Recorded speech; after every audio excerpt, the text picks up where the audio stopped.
hasta que se metan todos. Yo espero.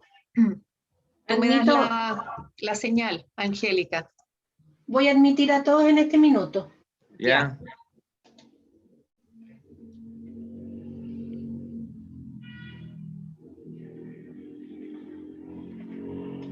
Hay un ruido ambiente. Un ruido de Voy a auto. apagar mi micrófono porque la calle.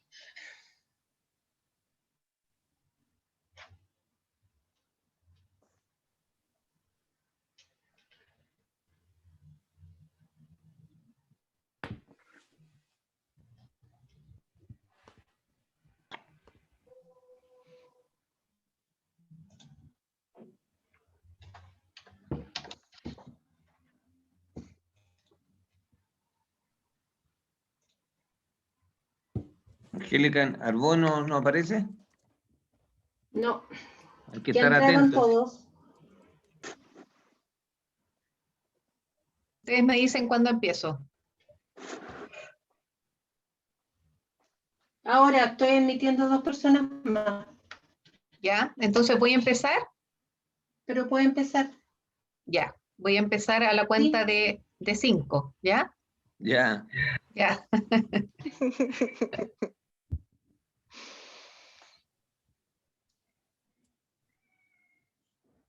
Muy buenas tardes. En nombre del Diario Constitucional y de la Escuela de Derecho de la Universidad Mayor, agradecemos a los panelistas que van a intervenir en el coloquio de hoy y también a todo el público que se ha conectado y que nos acompañará.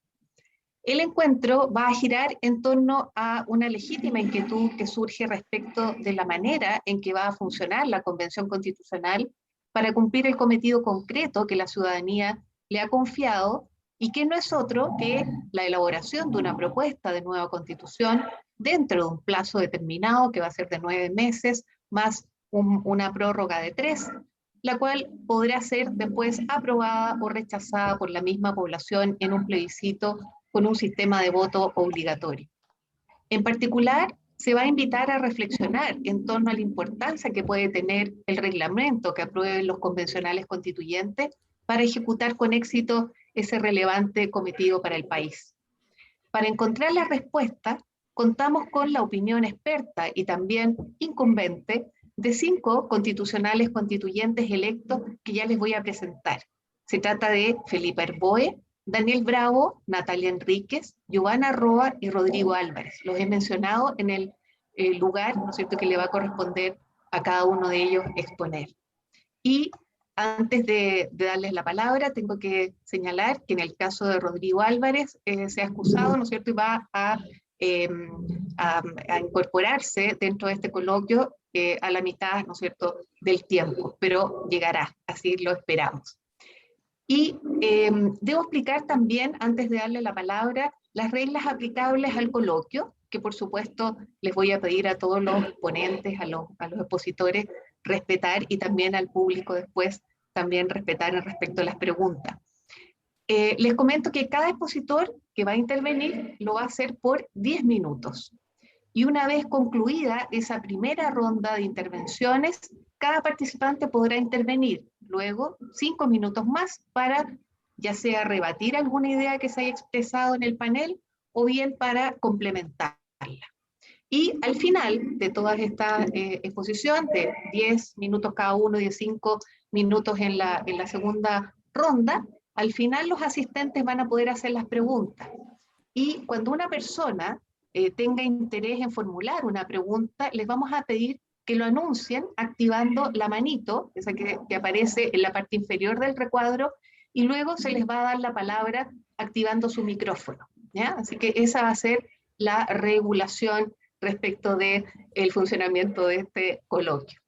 Y vamos a comenzar este coloquio, si es que ya se encuentra con nosotros y me lo dicen, por favor. Felipe Arboe. ¿Ya está?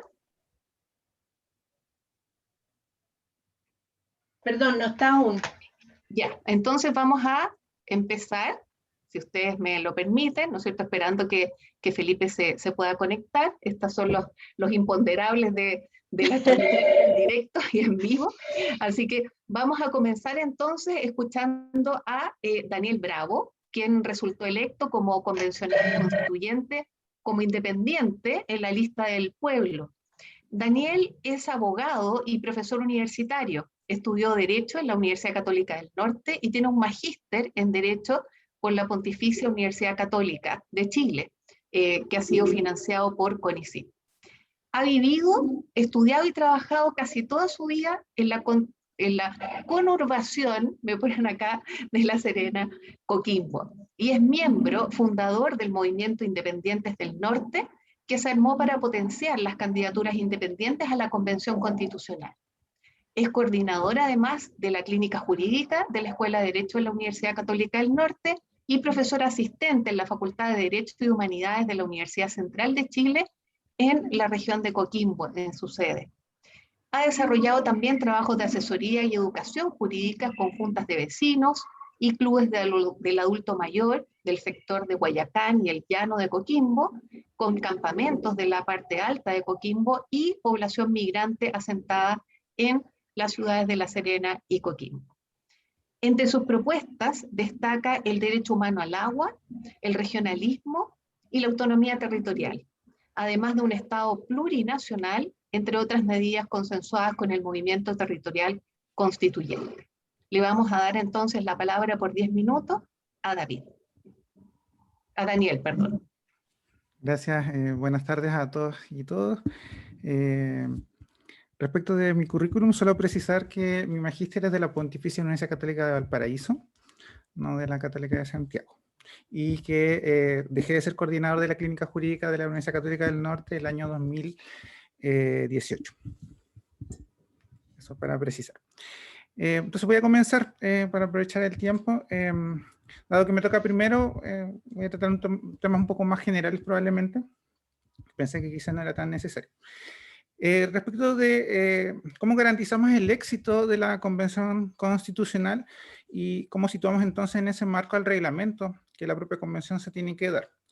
Evidentemente el reglamento es clave para este éxito de la Convención porque va a detallar el funcionamiento interno de esta.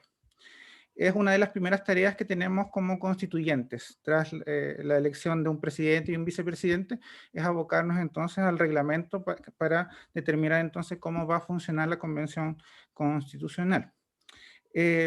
Poco dice la Constitución actual respecto de el reglamento. Hay una enunciación bastante genérica, no hay mayores detalles respecto del alcance y los contenidos en general que debiera abordar. Solo trata algunos puntos muy sucintos.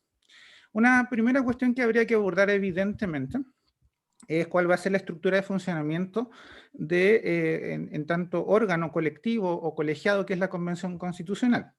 Ahí el esquema evidente parece ser de pleno y comisiones. Respecto del pleno parece que no habría mayores dificultades en cómo debiera regularse. Sino que el tema probablemente más complejo es las comisiones, si es que van a existir, pero probablemente sea una forma de abordar el trabajo interno. Porque una gran cantidad de comisiones quizás puede dificultar el trabajo interno, pocas comisiones a su vez también pueden dificultarlo, entonces hay que buscar el equilibrio en el número de comisiones. La propuesta más tradicional en este punto sería entonces hacerlas por temas, comisiones temáticas, y definir entonces cómo se van a integrar. Y la idea sería que se integrara de forma lo más plural y diversa posible. Ahora, ¿qué temas se van a abordar allí o cómo se va a distribuir las comisiones por temáticas? Hay varias propuestas al respecto. Algunas cada vez más detalladas que tienen el riesgo de sobreespecialización. Un tema muy acotado generar una comisión. Y hay otras que plantean seguir un poco el esquema de una constitución, o sea, como comisión de parte orgánica, una comisión de principio, una comisión de derechos. Están esas como alternativas de los dos extremos, por así decirlo.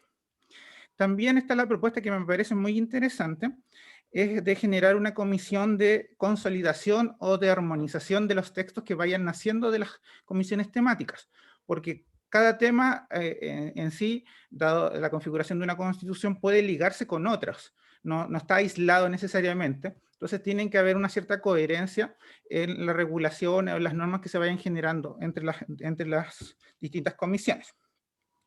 Ahora, un tema que hay que resolver es cuál va a ser el quórum de aprobación al interior de las comisiones, porque hay un quórum que claramente es para el Pleno, para la aprobación de las normas en general, pero nada dice la Constitución del trabajo en comisión, y por lo tanto perfectamente es posible que el reglamento establezca un quórum distinto, como mayoría simple o mayoría absoluta para los textos que se generen en las comisiones que luego pasan al Pleno con el quórum que ya conocemos. Otro tema que también me parece importante que debemos definir en el texto del reglamento, además ya con esta parte de la relación comisiones-pleno, es, bueno, en realidad a mí no me parece un problema, pero está planteado en realidad, es si pueden haber o no sesiones reservadas o algunas causales de reserva del funcionamiento de las comisiones o del pleno. A mí me parece que no debieran haber causales al respecto, pero es un tema que debiera resolverse también en el reglamento y explicitarlo en ese sentido. Otro tema que también es interesante y digno de destacar acá a propósito del reglamento es cómo vamos a hacer efectiva la participación ciudadana y una participación ciudadana incidente. Y cómo vamos a resolver los conflictos a la hora de adoptar las normas en el Pleno, porque puede ser que no se alcancen los quórums necesarios, pero puede ser que haya un par de posiciones más o menos claras y haya que resolverlo, ¿ya? Idealmente para que esté contenido en la Constitución y no quede a discusión posterior de rango legal. Respecto a la participación ciudadana incidente, una alternativa que se ha planteado en otros países, en otras experiencias de procesos constituyentes, es lo que se conoce como la iniciativa popular constituyente. Es decir, permitirle a la ciudadanía, con ciertos requisitos, plantear directamente a la Convención Constitucional una propuesta, una idea, incluso hasta un texto particular, y que entonces la Convención esté obligada a debatirlo. Y tomar entonces una decisión de si lo admite, no lo admite, sigue trabajando sobre ella o no. Pero que haya entonces un mecanismo que obligue entonces a la Convención a tratar esa temática. La otra, y vinculado con este tema, es cómo resolvemos los conflictos cuando no se alcanzan los quórum. Si la normativa va a permitir que se reabra el debate sobre esta temática más adelante, porque tampoco hay que imitar del todo el procedimiento de formación de la ley, porque tiene una lógica distinta, que no tiene plazos y que tiene una cierta periodicidad. Este es un proceso distinto que tiene plazos acotados. Entonces, sería razonable tener la oportunidad de quizás un par de meses después volver a debatir un tema que quizás no tuvo una resolución en el Pleno. O derechamente también la alternativa, y aquí conectándolo con la participación ciudadana, de generar entonces algún mecanismo de plebiscito para dirimir entonces esos conflictos. Porque nada impediría en la actual regulación del funcionamiento de la Convención el establecimiento de mecanismos de esa naturaleza, porque contribuyen a la democracia de este proceso constituyente. Otro tema que está ligado a lo que vamos a tener que desarrollar el primer día de sesiones es cómo se va a integrar la directiva o la mesa directiva de la Convención Constitucional, porque el actual texto constitucional nos señala que hay que elegir un presidente y un vicepresidente, pero perfectamente en el reglamento podría establecerse una mesa directiva mucho más amplia, con un mayor número de vicepresidencias, por ejemplo, para que fuera más plural y representativa de la propia convención. Porque hay quienes han sostenido que una forma de guiar el proceso constituyente de la mejor manera posible es que darle mayor cantidad de facultades quizás en el debate, en el funcionamiento cotidiano de la convención, a la mesa directiva. Si la mesa directiva está integrada de manera más plural, más representativa de los diversos grupos al interior de la convención, eso podría facilitar entonces el proceso y guiarlo para que este resulte mucho más exitoso. Otro tema que también hay que resolver en el reglamento son las normas sobre probidad y transparencia, que en parte se vinculan con el tema de las sesiones o no reservadas, que decía yo que no estoy de acuerdo. Acá el tema es probablemente cómo se van a hacer efectivas las inhabilidades. de los constituyentes que tengan conflictos de interés frente a determinados temas.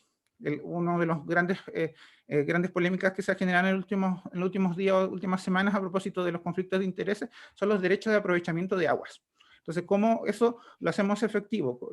Por un lado, ¿qué información tienen que proporcionar primero los constituyentes? ¿Cómo al momento de votar se hace efectiva la inhabilidad? ¿Y qué significa eso en términos de quórum? Si se cuenta o no se cuenta para determinar entonces el resultado de la votación, porque puede ser incidente aquello. Entonces, hay varios desafíos que nos plantea el reglamento. No tenemos un plazo. Hay quienes nos han asustado un poco con que esto podría ser de las peores experiencias, porque bueno, pasa a veces que se buscan los peores ejemplos para ver cómo podríamos desarrollar esto, y en vez de buscar o mirar los ejemplos más exitosos. Esperemos no tardar mucho en la elaboración del reglamento, pero es fundamental para que podamos funcionar adecuadamente, para que en definitiva podamos alcanzar los cambios que espera la ciudadanía. Porque partimos de una hoja en blanco. Entonces, si estamos en ese marco, debemos generar un reglamento que no sea siguiendo el modelo del proceso de formación de la ley. En ese sentido, el reglamento del Senado, de la Cámara de Diputados, no necesariamente es el modelo a seguir, porque es otro contexto, es otro el sentido de aquello. Estamos tratando de construir una nueva institucionalidad, no de reformar, no de hacer modificaciones a la ya existente. Entonces, la lógica de la legislación es distinta. Además, tiene un horizonte también en un sistema bicameral que no tiene la Convención Constitucional. Además, este proceso tiene que estar lo más democratizado y legitimado posible, y entonces el reglamento puede contribuir con esos mecanismos que yo he mencionado u otros que han estado dando vuelta a el mayor éxito entonces de la Convención Constitucional y el resultado que se espera, porque en definitiva, como ya se mencionó, hay un plebiscito de salida que es el que va a resolver finalmente si se adopta o no este texto. Entonces, si el proceso está legitimado y democratizado para la ciudadanía, el resultado concreto del texto ha sido adecuado a partir de un funcionamiento también lo más armónico e ingenioso posible, entonces lo más probable es que el texto de la nueva Constitución sea aprobado en el plebiscito de salida. La invitación entonces respecto del reglamento es a pensar lo más amplio posible, fuera de la caja, para que todo funcione de la mejor manera posible. Gracias. Muchísimas gracias, Daniel, y por asumir absolutamente, ¿no es cierto?, el tiempo, ¿no es cierto?, incluso con 2 minutos menos, así que se le agradece, y luego vamos a retomar entonces con las ideas que puedan plantear los demás participantes. Y vamos a continuar entonces ahora con Felipe Arboe, que es constituyente electo del Partido por la Democracia en la lista del Apruebo. Felipe es político y abogado de la Universidad Central de Chile. Fue uno de los 3 exparlamentarios que resultó electo constituyente por el Distrito 19. En 1989 formó parte del grupo de fundadores del Partido por la Democracia y fue miembro de la primera directiva juvenil. En el 1994 fue dirigente estudiantil en su casa de estudio. Entre 1998 y marzo del 2000 fue jefe de gabinete del subsecretario de Economía, Fomento y Construcción. Durante el gobierno del presidente Ricardo Lagos asumió como jefe de gabinete de la Intendencia Metropolitana, desde donde le correspondió ejercer como secretario ejecutivo del Consejo Regional de Seguridad Ciudadana entre los años 2000 y 2001. En las elecciones de diputado del año 2009 obtuvo un porcentaje de votos que lo llevó a ser la primera mayoría en el distrito 22, Santiago Centro, ubicándose dentro de las 10 primeras mayorías nacionales. En el 2013 resultó elegido senador por la circunscripción de Biobío Cordillera, también con una alta votación, y ha señalado que postula por una constitución basada en un rol activo del Estado, que sea equilibrada, con participación y control ciudadano, que garantice tanto las libertades públicas como la solidaridad y el bienestar de las personas y la comunidad nacional. Le vamos a entonces dejar sus 10 minutos a Felipe Arboe desde ahora. ¿Qué tal, Sandra? Bueno, en primer lugar, muchas gracias por la presentación, la generosa presentación. Saludar a la Universidad Mayor, a Diálogo Constitucional, saludar a los constituyentes y las constituyentes electos que hoy día participan en este importante foro panel. Siempre es importante tener la posibilidad de discutir y de conversar, intercambiar opiniones más allá, digamos, de lo que son las redes sociales o lo que son los medios de comunicación, que no necesariamente nos permiten analizar en profundidad los temas como lo quisiéramos. Creo que escuchaba la presentación reciente y la verdad es que uno empieza a observar que hay altos grados de coincidencia. Hace unos minutos atrás terminaba un conversatorio con otros constituyentes organizado por la Universidad de Concepción por el tema del derecho al agua. Estábamos todos los constituyentes de Ñuble y lo que se pensaba iba a ser un gran enfrentamiento, según decían algunos, terminó siendo por lo menos 3 o 4 consensos entre los 5, que pensamos ideológicamente muy distintos, pero en ciertos temas tenemos aproximaciones similares. Acá yo creo que es muy importante, en primer lugar, valorar el proceso. Y esto que pudiera parecer lógico, no lo es tanto. Y lo digo porque estamos en presencia probablemente del proceso político más relevante de los últimos 50 años, donde Chile se va a dar a sí mismo y por vía democrática, ni más ni menos con paridad de género y con participación de nuestros pueblos originarios, de un nuevo pacto social. Un pacto social que aspiramos que tenga una vocación de estabilidad y podamos tenerlo por los próximos 30 o 40 años. La pregunta entonces es cómo somos capaces de crear un pacto social que sea representativo, pero que también tenga elementos basados en la evidencia para evitar cometer errores y caer en la tentación que han caído algunos otros países, digamos, en hacer un texto constitucional plagado de derechos y carente de eficacia. Y por tanto, lo primero que uno tiene que ver es cuál es la naturaleza jurídica de nuestra convención constituyente. Y a este respecto, conviene recordar la madrugada del 15 de noviembre, cuando logramos este famoso acuerdo constitucional que le dio origen al proceso constituyente. No, parecía imposible lograr que un sector de este país se abriera no solo a cambiar la Constitución, sino a tener un nuevo texto constitucional. Bueno, y con el apoyo ciudadano en las calles probablemente, la política logró transformar esa demanda ciudadana en un proceso político distinto, es decir, cambiar nuestro texto constitucional. ¿Por qué digo esto? Porque la Convención Constituyente tiene un espacio amplio, fértil y diverso para poder desplegar su trabajo en los próximos 9 o 12 meses, o quizás más, no sabemos. Sin embargo, este no es un encargo infinito. Hay límites que van a permitir engarzar la necesidad de cambio con ciertas reglas básicas de constitucionalismo histórico y certeza jurídica. De ahí, por ejemplo, que el acuerdo constitucional se tradujo en reformas constitucionales, es decir, la constitución que vamos a cambiar contempla ciertas normas del límite, ¿no? El artículo 135, inciso final de la Constitución, dispone que la nueva Constitución debe respetar el carácter de la República del Estado de Chile, su sistema democrático, los tratados internacionales vigentes y las sentencias judiciales firmes, lo que cobra especial relevancia, ¿no?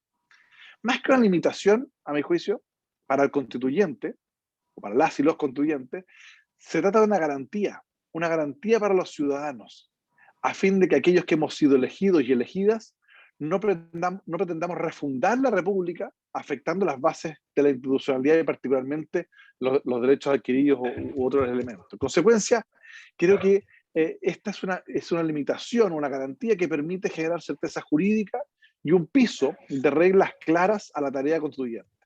Y aquí yo creo donde radica la primera guía de esta norma, que es precisamente jurídica. La constituyente puede acudir a ella como garantía y también como una norma clave e interpretativa que le permita despejar falsos dilemas y aclarar también algunas interpretaciones.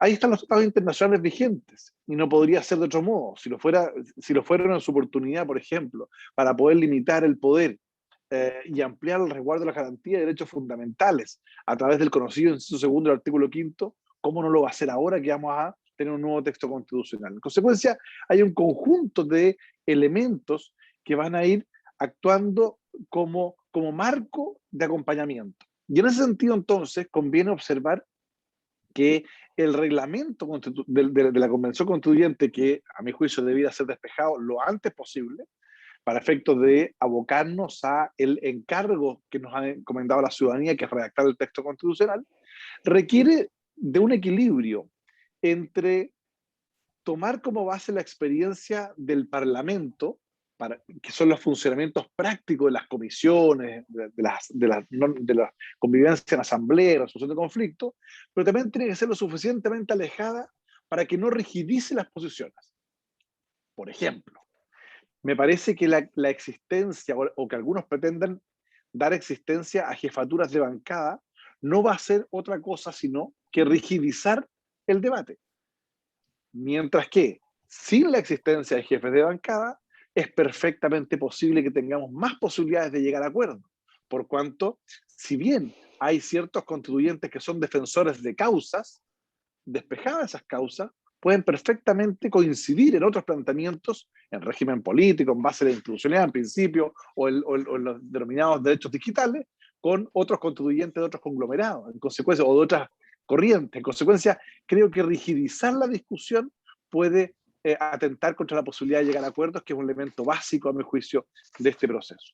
El segundo elemento es que el reglamento va a tener que contener, a mi juicio, normas importantes en materia de transparencia y probidad, pero también hay que ser cuidadosos en este sentido, porque yo creo que es clave que el proceso de discusión sea público, como lo es hoy día en el Parlamento. Todas las comisiones se transmiten, algunas por televisión, otras por streaming, pero se transmiten. El punto es que si se establece una especie de reality permanente de todo el proceso de discusión y de conversaciones, lo que va a ocurrir es que las decisiones se van a tomar en otro lado. Y vamos a atentar contra la naturaleza originaria de la Convención Constitucional, que es que lo ideal es que las decisiones se tomen y se acuerden en el marco de las sesiones. Un tercer elemento es no confundir el régimen de inhabilidades. Yo he visto la cierta tentación a establecer una especie de régimen de inhabilidades ampliado, cuando en realidad es al revés respecto al Parlamento. El parlamentario o parlamentaria discute y resuelve temas particulares, el constituyente no. El constituyente no va a regular específicamente la materia que se trata, salvo algunos casos puntuales, el régimen de la minería, que hoy día está regulado en la Constitución, el agua y otros, ¿no? Pero en general, no, en consecuencia hay que mirar el régimen de inhabilidades no como una ampliación, sino al contrario, como un elemento más restrictivo al ser aplicado a los convencionales constituyentes. Y es por eso que los legisladores tuvimos en vista, y digo tuvimos porque yo en ese tiempo era parte del Senado, que la dieta del convencional constituyente es una dieta muy inferior a la del parlamentario, justamente porque tampoco se exige exclusividad, en la medida que no tenga conflicto de interés. Y si tiene conflicto de interés, es la propia ley 20.880 la que establece el mecanismo para poder resolverlo, a través de, 1, la información y publicación de la declaración de intereses y patrimonio, y 2, frente a un eventual conflicto manifiesto, tendrá que hacerlo presente el convencional y señalar que tal o cual actividad no puede votarla porque tiene evidentemente un conflicto de interés. En consecuencia, hay normas que pueden resolver esta situación. Por último, y para, ¿cómo estoy en el tiempo, Sandra? Dos minutos, Felipe. Ya, me quedan 2 minutos. Para ir redondeando respecto del reglamento, creo que es clave que este reglamento, a su vez, no pretenda saltarse las reglas. Y esto lo digo con mucha responsabilidad, porque la tentación inicial es a considerarse una especie de constituyente originaria, pero evidentemente no lo somos. No lo somos porque el proceso que dio origen a esta convención es un proceso de constituyente derivado y por tanto tenemos ciertos límites. Y el reglamento, como lo tienen que saber todos los convencionales constituyentes, tiene un rango de acuerdo al principio de supremacía constitucional inferior a la ley y a la Constitución. En consecuencia, no podría el reglamento establecer más limitaciones o exacerbar las funciones establecidas o en la ley o en la Constitución. Y esto lo planteo para efectos de cuidar el proceso, porque lo digo ya con mucha responsabilidad. La Constitución que tenemos es una Constitución diseñada en la década del 70, promulgada durante los 80. Los valores, principios, reglas que tiene esa Constitución no son acordes a los valores, los principios y la distribución del poder que demanda la ciudadanía hoy día, 30, casi 40 años después. No se le puede exigir eso. Por ello, es que es tan importante que este proceso llegue a buen término, a buen puerto, para tener un texto constitucional que nos abrace y nos permita recuperar la paz social y tener, insisto, un texto constitucional que sea representativo de la nueva ciudadanía y de este nuevo Chile que tenemos hoy día y que se manifiesta abiertamente. Por eso creo que es tan importante respetar las reglas, del proceso constituyente para que éste llegue a buen puerto, y recalcar al final del día que esta constitución o este proceso va a ser exitoso en la medida que concurran dos elementos que son clave. Uno, voluntad, pero voluntad honesta, de llegar a acuerdos, de buscar espacios de puntos de encuentro, para que esta constitución no imponga un modelo como lo imponía la que está vigente. Y en segundo lugar, el segundo elemento que parece que también es fundamental en materia constitucional, va a ser el basarnos en evidencia, en mirar la experiencia comparada para no equivocar el camino y hacer gala a lo que nos dijo Bernardo Higgins hace más de un siglo atrás, cuando dijo, a propósito de la discusión de la Constitución del 33, dijo: no vaya a ser que esta naciente nación consagre en su Constitución más derechos de los que pueda realmente garantizar. Muchas gracias. Muchas gracias, Felipe. Motivadora la intervención, igual que en el caso de Daniel, ¿cierto? Y vamos a pasar entonces ahora a la exposición, ¿cierto? Y la presentación que ha preparado Natalia Enríquez, quien ha resultado elegida como convencional constituyente, como independiente, formando parte de la lista del pueblo. Como referencias tengo que Natalia es médica internista de la Universidad de Santiago, lleva 11 años de ejercicio profesional en la red pública de salud del sector norte de Santiago, actualmente trabaja precisamente en el Hospital San José y paralelamente se encuentra terminando el magíster en salud pública en la Universidad Católica. Fue presidenta del Colegio Médico de Santiago entre el 2018 y 2020 y presidenta de la Agrupación de Médicos Residentes de Chile entre los años 2015 y 2016. En cuanto a su propuesta constitucional, esta es la búsqueda de mecanismos que permitan garantizar derechos sociales y de la naturaleza, respetando el modelo de desarrollo y la creciente mercantilización de la vida. Que impere también, piensa, el principio de igualdad y de no discriminación, favoreciendo una sociedad basada en el cuidado mutuo y en la valoración del trabajo de todos y todas. La construcción de un Estado descentralizado, plurinacional y democrático, también ha sido fuerte sus ideas, donde haya una efectiva distribución del poder y se promuevan formas deliberativas y participativas de la democracia. Entonces vamos a dar paso a la exposición de 10 minutos de Natalia. Por favor, Natalia. Bueno, primero que todo, un gusto poder hoy día compartir con ustedes. Muchas gracias por la invitación y gracias por tener estos espacios para ir conociéndonos entre los y las constituyentes que vamos a llegar prontamente, probablemente la primera semana de julio. Yo voy a mover un poco la presentación en base a las cosas que se han dicho para no ser reiterativa, pero sin duda no puedo dejar pasar algunos de los comentarios que hizo Felipe, porque siendo, al contrario, yo creo que de lo que dijo Sandra, yo me siento una incumbente, pero en ningún caso una experta. Pero sí me siento una ciudadana activa desde que puedo serlo.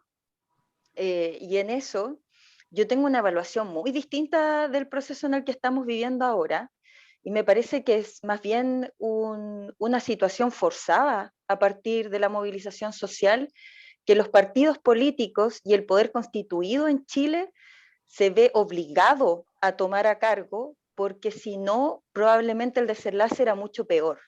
Por tanto, yo no veo que nuestro proceso constituyente y la convención constituyente en la que vamos a ser partícipe ahora haya partido con el acuerdo del 15 de noviembre, en ningún caso. Creo que ese es un acuerdo que le permitió un respiro a este gobierno y un respiro a los partidos políticos, que todos sabemos, la estadística yo la verdad que siempre las pongo en duda, pero son bastante categóricas. No vamos a decir que ni los partidos políticos ni este gobierno tiene un respaldo ciudadano. Entonces, cuando uno dice como que esto partió el 15 de noviembre con un apoyo de la ciudadanía, me parece que estamos teniendo como visiones de Chile muy distintas. Y en eso yo entiendo que se intenta justificar el hecho de querer encauzar nuestro trabajo hacia las normas y las reglas impuestas, como diciendo esto es, y intentando darle un cierto nivel justamente de soberanía a nuestra actual constitución, de la que no goza, porque por lo demás no fue escrita en una situación en que el pueblo, a través de su soberanía real, lo hubiese construido. Yo sé que aquí probablemente a lo mejor podemos tener opiniones políticas, históricas, tal vez distintas, pero no fue construida con el pueblo, ni con la ciudadanía. Fue escrita bajo una dictadura y por un grupo de expertos. Entonces, no nos parece mal criticar la Constitución que actualmente está vigente y llamamos a que este es un proceso histórico, único, pero cuando nos tenemos que someter a su estructura y entonces validar en el proceso en el que estamos, en el que justamente hay personas que han salido de sus puestos parlamentarios para seguir intentando ser parte de esta nueva construcción del poder y de las leyes bajo las cuales se tendría que regir este nuevo poder, me parece que, insisto, tal vez estamos viviendo en un país un poco distinto. Ahora, en cuanto al reglamento, hay varios elementos que dijo Daniel con los cuales yo estoy muy de acuerdo. Ahora, hay un ámbito que es los tiempos en los cuales se va a construir este reglamento, que no es menor, porque no es que haya un tiempo para la construcción del reglamento y una vez que el reglamento se construye, entonces hay otro tiempo distinto para sesionar en la construcción de la nueva Constitución. No, está todo limitado a 9 meses con una extensión hasta 12 meses. Entonces, mientras más tiempo nos demoremos en construir el reglamento, menos tiempo tenemos para deliberar del contenido de la nueva Constitución. Entonces, hay que buscar una forma de construir un reglamento que efectivamente logre expresar las fuerzas políticas que lograron llegar hasta ese espacio, porque no es todo el poder constituyente que logra llegar a ese espacio, y creo que tampoco nos podemos arrogar ese poder, porque sería eso, me parece que sería de una soberbia importante pensar que nosotros tenemos el poder constituyente en los 155, sino que es más bien una parte de ese poder delegado, y es cómo nos ponemos de acuerdo para que sea representativo de este 80-20, porque así llegamos también, llegamos con un 80% que quiere cambiar todo y un 20% que ojalá persista los privilegios de la élite académica, política, económica que siempre ha existido en Chile. Entonces, está el tema de los tiempos en el reglamento y cómo se va a ejecutar. ¿Podría ser un comité, solo un comité pequeño, que se haga cargo del reglamento, o más bien nosotros podríamos definir los títulos o los capítulos del reglamento y entonces formamos ya en una primera instancia comisiones para que generen el contenido del reglamento? Es un primer desafío. Ahora, estamos obligados a la primera sesión, obligados, ya abres unas comillas grandes por todo lo que ya expresé previamente, a elegir un presidente y un vicepresidente. Esa elección, a mi parecer, debe ser transitoria y que en el reglamento quede establecido una nueva mesa directiva y que por tanto dentro de esa nueva mesa directiva, con un aumento de personas que la conformen, distribuir roles, porque probablemente vamos a necesitar a alguien que esté pendiente del funcionamiento de las comisiones, alguien que esté pendiente también del funcionamiento de la participación ciudadana, porque ahí hay un elemento que se dice, pero no sé cuál va a ser la real voluntad de que quede expresado en el reglamento, de cómo se va a contener en ese documento la participación ciudadana efectiva, para realmente poder darle una legitimidad a este documento que va a salir, insistiendo nuevamente, porque nosotros somos una parte de ese poder delegado, y por otra parte que sea una participación en que el contenido sea manejable, que era algo que fue muy claro en una presentación que me tocó escuchar, que estuvo muy buena en la mañana, hecha por el mostrador junto con Lusach y representante de la Unión Europea.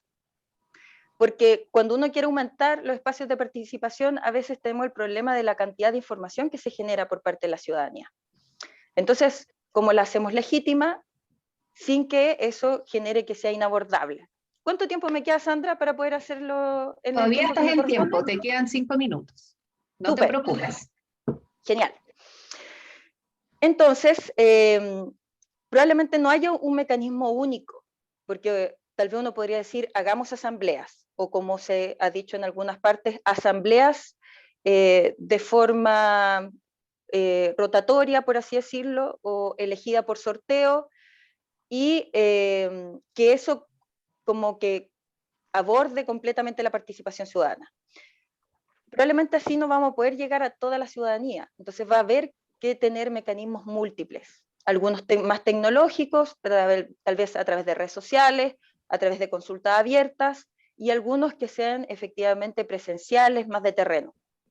Entonces, yo no les puedo decir que en este minuto tengo una propuesta definida, pero sin duda, creo que tiene que haber un mecanismo y herramientas que queden por explícito dentro del reglamento, que no quede al juicio de si yo quiero o no tomar a cargo la participación ciudadana. Y eso va a implicar recursos. Ahora, para que la participación ciudadana sea efectiva, la ciudadanía tiene que tener conocimiento de lo que está sucediendo. Y ahí yo creo, al contrario de lo que se dijo previamente, que tiene que ser una transparencia absoluta. O sea, tiene que haber una transmisión continua tanto de los debates de las comisiones como los debates del plenario. Además de lo que ya está dicho, que tiene que haber ciertos elementos mínimos de transparencia de los constituyentes, porque previamente estamos hablando de la transparencia del proceso. Mínimos elementos de transparencia de los constituyentes. Saber, bueno, cuáles son su declaración de probidad al ingreso y a la salida, pero además que cualquier reunión que sostengan, sea con una persona, sea con organizaciones, tiene que ser a través de la ley del lobby, que sea transparente y conocida por todo el mundo. Pero volviendo a la transparencia del proceso, sí creo que debe ser transmitido, no solo por medios digitales, porque no todo el mundo en Chile tiene acceso a Internet, sino que debiese ser a través de una señal pública de televisión, una señal pública de radio, también a través de medios escritos, y no solo que se haga una transmisión sin ningún tipo de educación sobre el proceso, sino que aparte se tendrían que hacer ciertos contenidos educativos, en lenguaje simple, y por lo demás que logre abarcar la multiculturalidad y también aquellas personas que cuenten con ciertas discapacidades como las personas sordas, y por tanto eso tiene que ser durante todo el proceso. ¿Sí? ¿Qué otros ámbitos tal vez me voy a referir como para ir complementando, como les decía, cosas que ya explicitó Daniel para no caer en lo mismo? ¿Cómo salimos de cuando no nos ponemos de acuerdo? Y en eso yo también sostengo que las comisiones no tienen por qué funcionar bajo la lógica de los 2/3. Por lo demás, creo que es debatible el que la plenaria funcione con los 2/3. Pero asumamos que es así. ¿Qué pasa si no se logran los 2/3?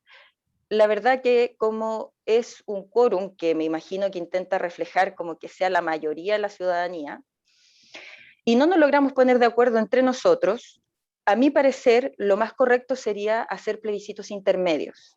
Pero si no es ese mecanismo, entonces probablemente debiésemos pasar a una segunda votación que sea 50+1.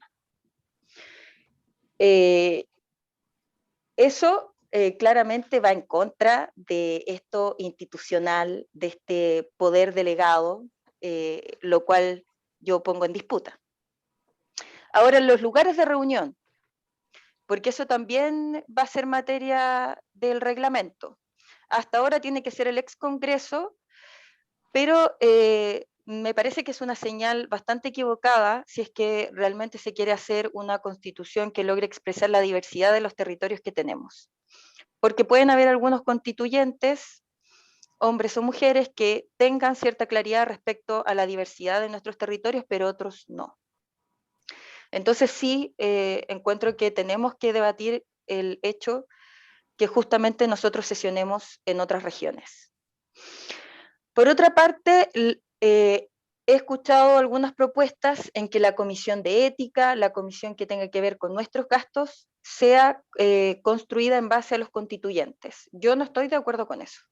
Las personas eligieron a los constituyentes para que debatan el contenido de la Constitución, no para que sean parte de comités relativos a ciertas materias hiperespecíficas y que no van a tener incidencia sobre el contenido. Por tanto, si se quiere elaborar un comité de ética, un comité respecto a nuestros gastos y el buen uso de recursos, todo eso debe ser, a mi parecer, más bien consensuado y votado con personas externas a los convencionales constituyentes electos y electas.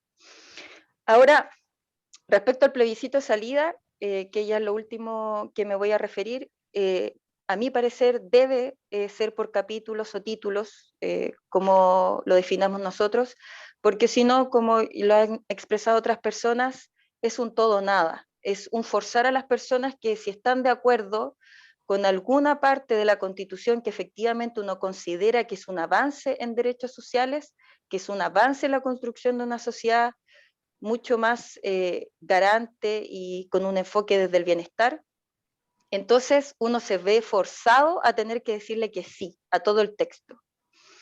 Y eso es una manipulación de la votación, como han sido otras muchas votaciones en Chile. Me voy a quedar con eso, para no ser repetitiva. Muchas gracias, Natalia, y también justo en el tiempo, así que se lo agradecemos también en ese sentido para que podamos, ¿no es cierto?, avanzar en este coloquio. Y vamos a escuchar ahora también la intervención de Giovanna Roa. Giovanna, como antecedentes, fue elegida convencional constituyente como independiente también por la lista del Apruebo Dignidad. Giovanna es diseñadora de la Pontificia Universidad Católica de Chile, actualmente es codirectora de la plataforma latinoamericana feminista de mujeres de la industria creativa llamada Ruidosa.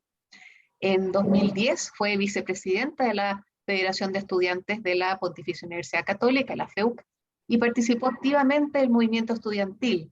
Fue coordinadora general de la campaña presidencial de Beatriz Sánchez en el año 2017 y luego impulsó la campaña Que Chile Decida por la opción apruebo en el plebiscito nacional y participó en la tramitación de la paridad en la Convención Constitucional en el Congreso. Su programa es el que enarboló la Revolución Democrática, que tiene 4 pilares. Más democracia, con instituciones que aseguren que la voluntad del pueblo sea la que guíe las decisiones de las autoridades y órganos del Estado, que éstas y la ciudadanía actúen conjuntamente en el diseño, avanzar un mejor vivir. La Constitución, en este sentido, debe hacer posible la construcción de modelos socioeconómicos orientados a la prosperidad, al buen vivir y la justicia social en sus diversas expresiones, la convivencia diversa, libre y segura, y además que la Constitución debe ser construida con perspectiva de género. Así que vamos a escuchar ahora a Giovanna, que tiene sus 10 minutos, primeros 10 minutos en este coloquio. Muchas gracias, Sandra. Bueno, primero aclarar, yo no soy independiente, soy militante de Revolución Democrática, pero mira. no es la primera vez que me pasa. Yo en algún lugar quedó, pero aclarar. Quedó en esa, ya. Yo soy militante. Muy bien la aclaración. Sí, de Revolución Democrática de Frente Amplista.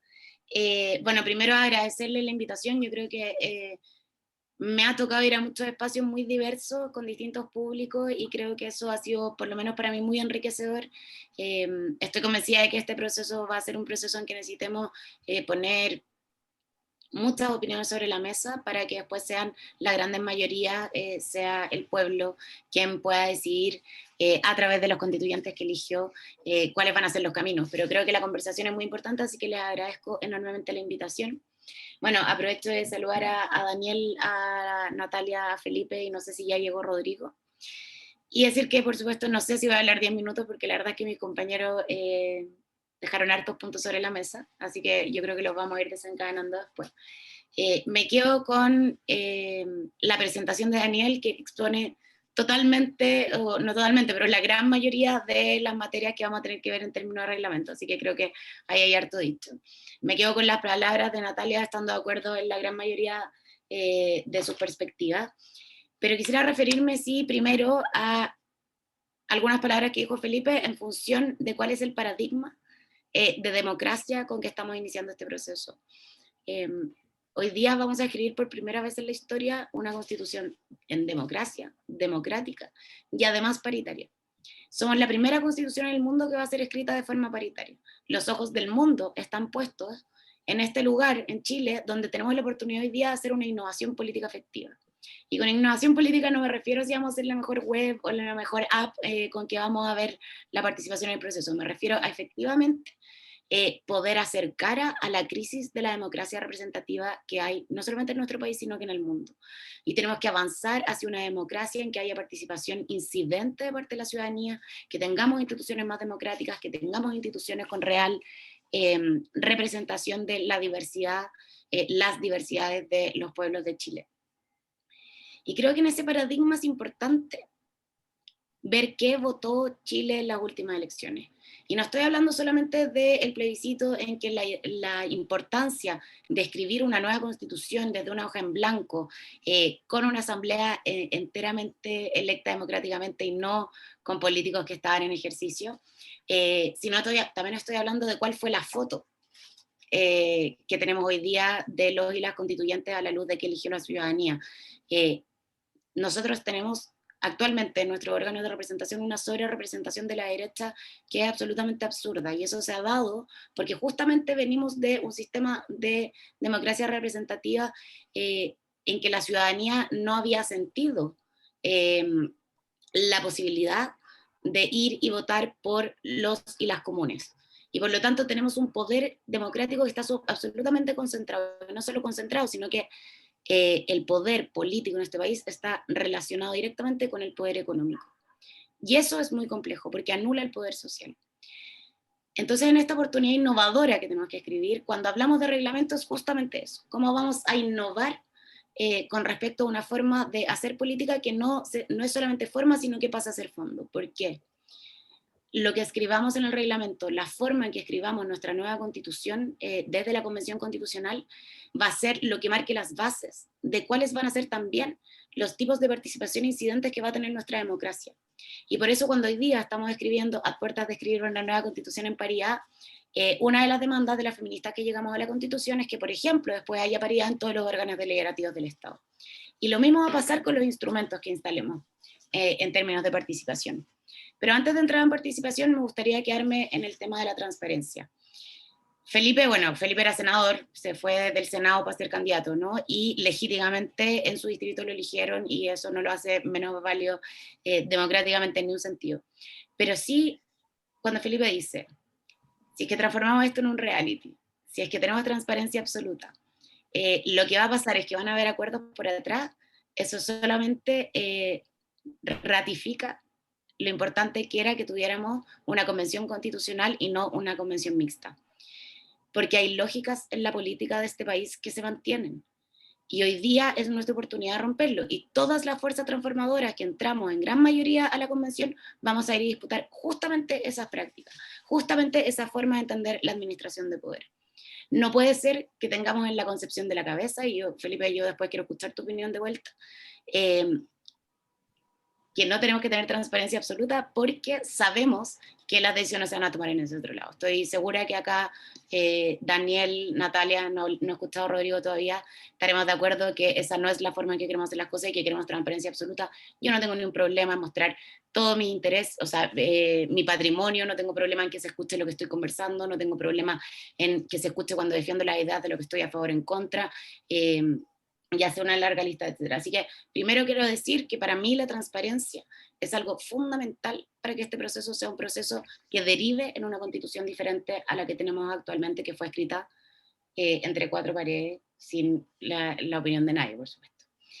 Y después creo que es importante entender que la participación es fundamental para la legitimidad, pero porque también es la demanda de la ciudadanía que nos llevó a este lugar. Yo, siendo militante de un partido, entiendo el acuerdo del 15 de noviembre como un acuerdo en que los partidos políticos no hicieron nada más que cumplir su rol de viabilizar institucionalmente las voluntades del pueblo movilizado. Por lo tanto, en el proceso que estamos hoy día es un proceso que es gracias al pueblo movilizado. Quienes hayan tenido diferentes actorías por los diferentes roles que juegan en la institucionalidad es otra cosa, pero el proceso en el que estamos, pero que vamos a escribir ahora en la nueva constitución, es un proceso del pueblo. Y la participación tiene que ser absolutamente radical. Tenemos que profundizar toda la incidencia que pueda tener la ciudadanía. Yo ahí estoy de acuerdo con ciertos mecanismos, como son analizar los plebiscitos intermedios, que tengamos, creo que lo decía Daniel, iniciativas populares que se conversen en la constituyente, que sería un paralelo a lo que se llaman iniciativas populares de ley en otros países, que yo espero que haya establecido, que tengamos también la posibilidad de que la participación se canalice de una manera, con una capilaridad que permita que llegue a los y las constituyentes. No sacamos nada con tener un ejercicio fantasioso de participación, no sacamos nada con decirle a las personas que vayan a opinar 2 o 3 veces a la semana a una asamblea, si es que esa asamblea no logra llegar efectivamente a los y las constituyentes. Y en el afán de que esta constitución no la escriban solo 155 personas, sino que efectivamente la puedan escribir 155 personas que son canal y representantes de las voluntades de la grande mayoría, es importante también que la convención establezca en el reglamento cuáles van a ser las formas de devolución a la participación. No solamente la ciudadanía tiene que subir cuáles son sus intereses y cuáles son las materias que quiere discutir y sus posiciones, sino que nosotros y nosotras como constituyentes tenemos que generar constantemente insumos que espero sean obligatorios para todos, que permitan que la ciudadanía sepa por qué yo estuve a favor de cierta cosa o estuve en contra, y por qué yo voté de una manera o voté de otra, porque eso es lo mínimo que podemos hacer con quienes nos eligieron. Y con respecto a la participación, quisiera poner un tercer punto que me parece muy importante. Nosotros hemos tenido una democracia que ha sido para hombres mayores de edad que tienen educación y poder adquisitivo. Lo que tenemos que hacer ahora es pasar a tener una democracia en que participamos todos y todas, incluidos los grupos históricamente excluidos.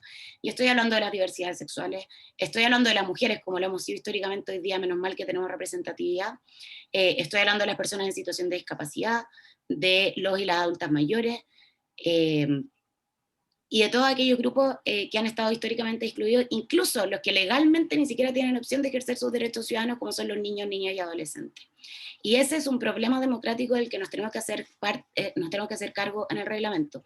Tenemos que ver, como decía Natalia, creo, las diferentes formas de conexión con los diferentes grupos para asegurar de que nadie quede fuera en la escritura de esta Constitución. Y vamos a tener que ver cuáles son las formas en que mejor llegamos a que adultos mayores puedan participar, niños, niñas y adolescentes puedan participar, personas de otras regiones y un largo listado, etc. Y por último, y con esto termino, quisiera poner sobre la mesa la importancia que es que nosotros escribamos un reglamento que tenga una perspectiva de género de principio a fin. ¿A qué me refiero con esto? El reglamento lo que va a hacer es que va a regular cómo nosotros vamos a funcionar, pero va a regular también, ¿cierto?, cómo vamos a interactuar con la ciudadanía en términos de participación. Con respecto al reglamento interno, tenemos el riesgo hoy de caer en una serie de condiciones estructurales que siguen alejando la participación de las diversidades. Estoy hablando sobre todo de la participación de las mujeres. En nuestro reglamento tiene que quedar establecido cómo vamos a compatibilizar las labores de cuidado con el trabajo. Ayer nos presentaron la coordinación territorial Elena Cafarena, que tiene un montón de organizaciones feministas de la sociedad civil, pero también territoriales. Nos presentaron una muy lúcida propuesta de reglamento. Y lo que dice esa propuesta de reglamento es que, por ejemplo, hay que regular los horarios laborales. El horario laboral tiene que tener un momento de término, porque ¿qué pasa con aquellas madres que se hacen cargo de sus hijos? ¿Qué pasa con aquellos padres que tienen coparentalidad efectiva y tienen que hacer labores de cuidado en sus casas? ¿Me estoy pasando, Sandra? No, para nada, todavía tienes tiempo, tienes 2 minutos, Giovanna. Sí, bueno, este es el último punto, pero entonces, la perspectiva de género, ¿qué es importante? Que las mujeres puedan ejercer su rol político, puedan hacer política en igualdad de condiciones que los hombres. Porque la paridad es el punto de inicio, pero la paridad puede quedar en el papel si es que no damos las condiciones para que podamos participar de igual manera. Y cuando hablo de cuidado, no hablo solamente de hijos y hijas, hablo también de, por ejemplo, hombres y mujeres que están a cargo de adultos mayores o de personas que no tienen movilidad autónoma o de personas que tienen situaciones de discapacidad que necesitan asesoría. ¿Cómo nosotros nos vamos a hacer cargo como convención de que esas personas puedan hacer su trabajo con la tranquilidad de que alguien va a estar ayudándolo en las labores de cuidado? Y ahí hemos hablado de una guardería, por ejemplo, pero también hemos hablado de que haya bonificaciones específicas a quienes cumplen labores de cuidado para que puedan delegar en otros y en otras esa labor.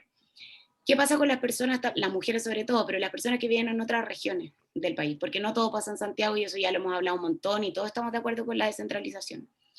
Pero el problema es que, por ejemplo, ayer una compañera que es de Rancagua, una constituyente de Rancagua, decía, para mí es el peor de los escenarios, porque yo no me tomo un avión, me demoro 1 hora en llegar. Entonces, si yo voy a una reunión y quiero volver después a mi casa, yo me demoro 1 hora más en los traslados que alguien de Santiago, pero no se me considera como una región extrema.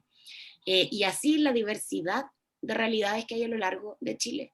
Yo tengo otra compañera que está dentro del conglomerado de los que entramos por Frente Amplio, que vive en Aysén, y que vive en una zona rural en que no tiene acceso a internet.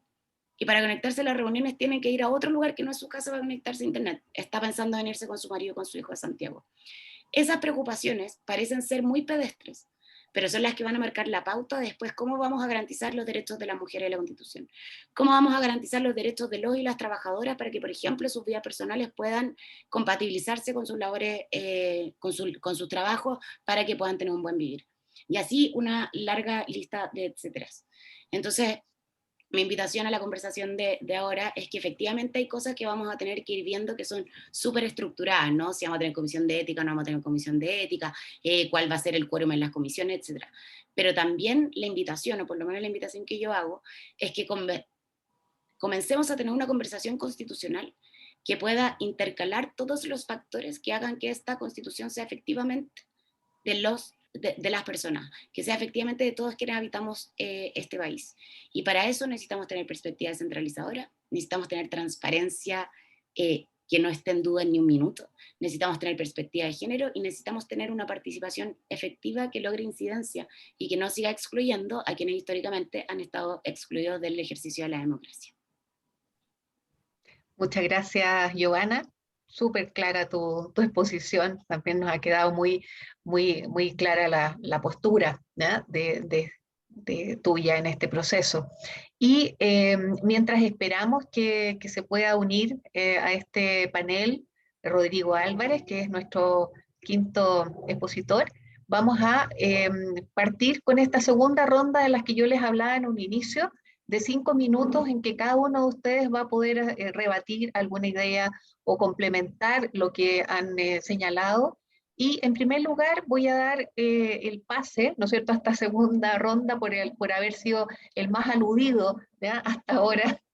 Voy a darle el paso a Felipe para que se pueda hacer cargo a lo mejor en esos 5 minutos breves, ¿no es cierto?, de alguna de las consideraciones que han hecho tanto Daniel, Giovanna como Natalia. Así que tiene sus 5 minutos, don Felipe. Gracias, muchas gracias. Sí, lo primero, yo creo que reafirmar lo que planteé en mi primera intervención. Yo creo que cuando escucho a cada uno de las y los constituyentes que pertenecemos a sectores políticos y probablemente incluso a visiones distintas, creo que hay más puntos de coincidencia que de disenso, ¿ya?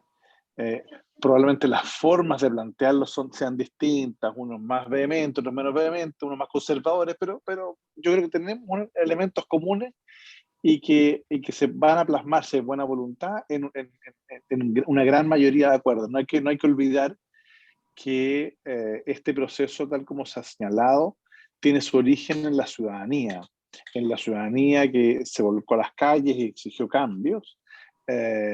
Y logramos, entre algunos, digamos, lograr sacar adelante esto que parecía como imposible desde el punto de vista jurídico, el entramado jurídico, digamos. Y los procesos políticos globales en la historia mundial han sido así, han sido motivados por las grandes masas ciudadanas, y hay dos alternativas: o la política del momento ha logrado encauzarlos y salen adelante, o bien no han logrado encauzarlo y terminan revoluciones. Y eso es lo que ha pasado. Creo que en esta oportunidad logramos finalmente sacarlo adelante. Y por eso yo soy un gran defensor del proceso, y creo que es súper importante sacarlo adelante y que de verdad sea transformado. Nosotros no sacamos nada con tener una constitución que mantenga ciertos niveles de privilegio, digamos, y falta de oportunidad o discriminación en la parte de la distribución del poder territorial, por ejemplo. Creo que es importantísimo instalar eso. Ahora, cuando hay dos de 3 intervinientes que hacen mención a lo que yo dije, probablemente yo debo asumir que a lo mejor no lo dije correctamente, pero respecto al tema de la transmisión, solo un reforzamiento de la idea. Yo fui uno de los senadores que dio la pelea, y no exenta de conflictos internos, para que todas las comisiones fueran transmitidas, todas. O sea, este es un tema que vengo trabajando hace mucho rato. Recuerden ustedes que me enemisté con una parte considerable de colegas cuando planteé el límite de la reelección. O, por ejemplo, planteé también la necesidad de que todas las asesorías fueran publicadas, ¿ya?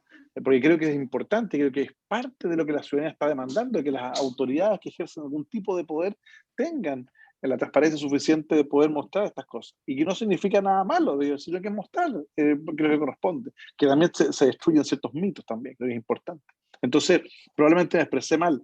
Lo que yo quería plantear es que lo que no podemos cometer es el error que se cometió o se ha cometido en el Parlamento. Es que de pronto se se transmiten ciertas comisiones, pero finalmente los acuerdos comienzan a celebrarse en otros lados. Y eso no es bueno. O sea, mi lógica iba más en la idea de instalar un proceso de transparencia integral y que no fuera un mecanismo para que algunos, pocos, puedan eludirlo por el lado de buscar otros espacios de conversación. Y eso, porque eso va a atentar contra el proceso constituyente, ¿ya? Creo que eso es relevante. Y bueno, y respecto del reglamento, tenemos diferencias, que son súper legítimas. Yo creo que el reglamento tiene que someterse a las reglas que están establecidas, y hay otros que no. Bueno, y se harán los argumentos y se votará como corresponde, y es para lo que los eligieron. En consecuencia, yo creo que al final del día, si la gente nos eligió y nos puso ahí, tenemos que hacernos cargo de eso, hacer un trabajo lo más, creo yo, concienzudo posible, lo más exhaustivo, lo más transparente y además con participación. Y yo soy partidario de mecanismos de participación activa de la ciudadanía. Creo que la corporación, es decir, la corporación misma tiene que organizar un mecanismo de participación ciudadana efectiva, masiva, ordenada, y no que finalmente sean los amigos de los constituyentes los que participen, o de las constituyentes, sino que sea la ciudadanía de verdad, la academia, la ciencia, los ciudadanos, la organización de base. Creo que es súper importante. Y por último, en este mismo sentido, creo que también es clave buscar, como digo, puntos de encuentro. Yo creo que al final del día nosotros no somos un cargo político, nosotros tenemos un encargo que es distinto. Y no vaya a ser cosas que algunos se quieran confundir, digamos, no sé, dejarse llevar por el atractivo, digamos, de aparecer en la tele. Y hay que ser cuidadoso en esto porque el encargo que nos dieron tiene muy poco tiempo. Y por lo tanto, mientras más rápido nos pongamos a discutir el contenido de la nueva Constitución, mejor vamos a haber hecho, ojalá, nuestro trabajo y dejar un buen legado al país. Así que creo que eso puede ser relevante.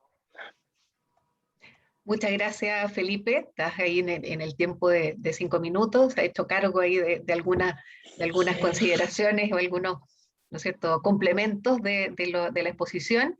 Y voy a pedirle ahora que intervenga Natalia en